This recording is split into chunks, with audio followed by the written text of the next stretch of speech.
लोग हल्ला करते हैं ये देश हिंदू राष्ट्र बनना चाहिए। उस पूछने वाले व्यक्ति से मैं पूछूं हिंदू शब्द की व्याख्या बता। बड़े बड़े नारे और बड़े बड़े झंडे और बड़ी बड़ी घोषणा करने वाला वो व्यक्ति हिंदू शब्द की व्याख्या कर सकता है क्या? यहां रहने वाला मच्छर भी हिंदू है महाराज, यहां रहने वाला कीड़ा भी हिंदू है, सर्प भी हिंदू है, इंसान भी हिंदू है महाराज। हिमालय का ही और समुद्र को संस्कृत में इंदु कहते हैं। हिंदुस्तान का अर्थ होता है वो स्थान जो हिमालय से समुद्र के बीच में है महाराज। यहां रहने वाला मच्छर भी हिंदू है महाराज, यहां रहने वाला कीड़ा भी हिंदू है, सर्प भी हिंदू है, इंसान भी हिंदू है महाराज।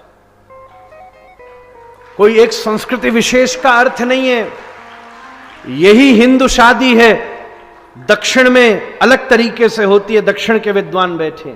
गुजरात में अलग तरीके से होती है, गुजरात के विद्वान बैठे। उत्तर प्रदेश में अलग तरीके से होती है, मध्य प्रदेश के साथ ही मेरे बैठे हैं, वहां अलग तरीके से होती है। मेरी व्यासपीठ के पास आसाम के लोग बैठे हैं, आसाम में अलग तरीके से होती है, नेपाल में अलग तरीके से होती है, राजस्थान में अलग तरीके से होती है, ब्रज में अलग तरीके से होती है तो सभी। इसलिए हम जब जोड़ने पर आते हैं तो एकमात्र ये देश ऐसा है जो दुनिया के प्रत्येक धर्म को अपनी जगह बनाने का स्थान देता है। बिल्कुल देता है महाराज। और जब डाइवर्सिटी, जब हम भेदों का विचार करते हैं तो हनुमान और राम भक्त में भी भेद हो जाता है। औरों की बात छोड़ो, राम भक्त कहता है राम जी को बिठाओ और हनुमान जी पास बैठेंगे, और हनुमान भक्त कहता है भैया राम जी हम नहीं संभाल सकते, केवल हनुमान जी बैठेंगे।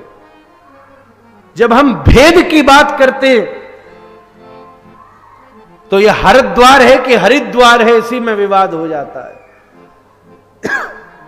ये रामेश्वर है, रामयस्य ईश्वर है कि रामस्य ईश्वर है, इसी में विवाद हो जाता है। और जब हम जोड़ने की बात करते हैं तो नास्तिक को भी हाथ फैला के स्वागत करते हैं।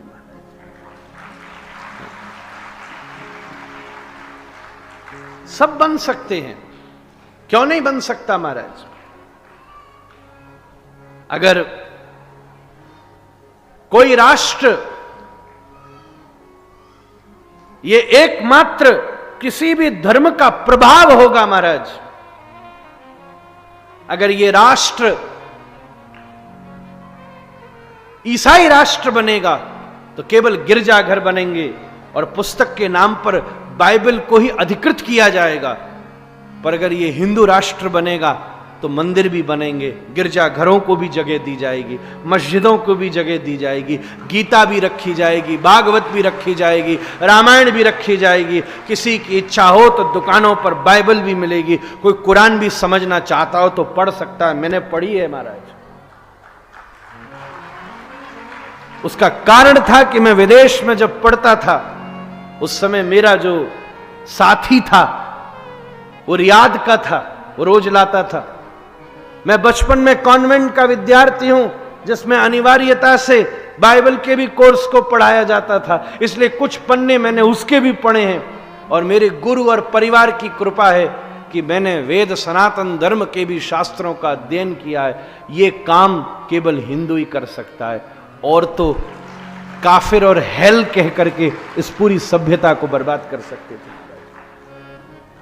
क्या व्यवस्था है! इस व्यवस्था को समझिए। अगर कोई एक विशेष धर्म आता है तो इस देश की भाषा अरबी हो जाएगी, उर्दू हो जाएगी, अंग्रेजी हो जाएगी, पारसी हो जाएगी। पर अगर ये हिंदू राष्ट्र बनेगा तो इस देश में गढ़वाली भी बोली जाएगी, इस देश में आसामी भी बोली जाएगी, इस देश में पंजाबी भी बोली जाएगी, गुजराती भी बोली जाएगी, इस देश में बुंदेलखंडी भी बोली जाएगी, इस देश में ब्रजभाषा भी बोली जाएगी, इस देश में बड़ी शान से अंग्रेजी भी बोली जाएगी, संस्कृत भी बोली जाएगी, और उर्दू के शायरियों की भी लोग मजे लेंगे महाराज। क्या समस्या! यही हमारी व्यवस्थाओं का परिवेश है महाराज। अगर ये अन्य राष्ट्र बना तो मंदिर टूटेंगे और उपासना गृह बनेंगे, पर अगर ये हिंदू राष्ट्र बना तो धड़ल्ले से राम मंदिर भी बनेगा। ये उसकी परिकल्पना है, जिस व्यवस्था को हमें बड़ी समझदारी से समझना चाहिए। राजनेताओं से नहीं, धर्म गुरुओं से समझना चाहिए। धर्म गुरु कौन है? जो अधिकृत है, जो परंपरा से व्यवस्थित है। श्री कृष्ण ने गीता में कहा एवं परंपरा प्राप्य। मैं मनगढ़ंत नहीं बोल रहा हूं, मैं भी जो कह रहा हूं वो एक परंपरा से उतर कर आया है। जो कहने वाला व्यक्ति है, क्या उसने प्रस्थानत्रयी का अध्ययन किया है? जो कहने वाला व्यक्ति है, क्या वो आदिशंकर, श्री रामानुजाचार्य, श्री निम्बारकाचार्य, श्री विष्णु स्वामी वल्लभ गौड़ीय या इन किसी संप्रदायों का आचार्य या दीक्षित है? कहने वाले व्यक्ति त्रिकाल संध्या का अभ्यास करता है।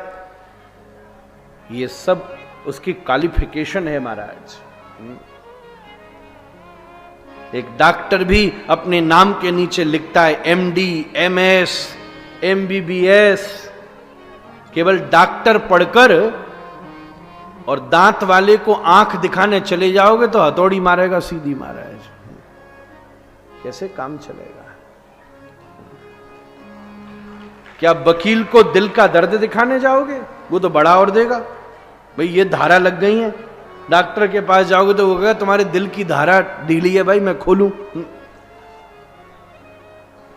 ये इसकी मूलभूत व्यवस्था है जिसका हमें अनुभव करना चाहिए।